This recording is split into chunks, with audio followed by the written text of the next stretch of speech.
السلام علیکم دوستو، میں ہوں شبیر اور آپ دیکھ رہے ہیں یہ کیسے ڈنمارک کی لائبریری میں زہریلی کتابیں۔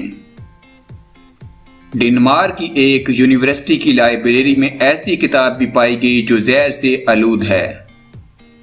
ماہرین نے دنیا بھر میں عجائب گھروں کو خبردار کیا ہے کہ بعض پینٹنگز بھی اس طرح زہر آلود ہو سکتی ہیں۔ یونیورسٹی لائبریری میں 3 نادر کتابوں پر زہر چھڑکا ہوا تھا۔ واضح رہے 19ویں صدی میں آئل پینٹنگز کے لیے یہ زہر خاص طور پر استعمال ہوتا تھا، جس کا نتیجہ یہ ہوا کہ دنیا کے بے شمار عجائب گھروں میں پرانی پینٹنگز اس قسم کے زہر سے آلود ہیں۔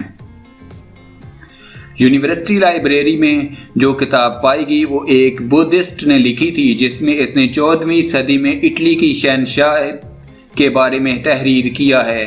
ظاہر ہے کہ اس وقت یہ کتاب پڑھنے والے تمام قارئین اب مر چکے ہیں اور وہ ورق الٹنے کے لیے اپنی انگلیاں پہلے زبان سے لگاتے ہوں گے اور اسے تر کرنے کے بعد صفحہ الٹتے ہیں، اور شاید انہیں زہر نے متاثر کیا ہوگا۔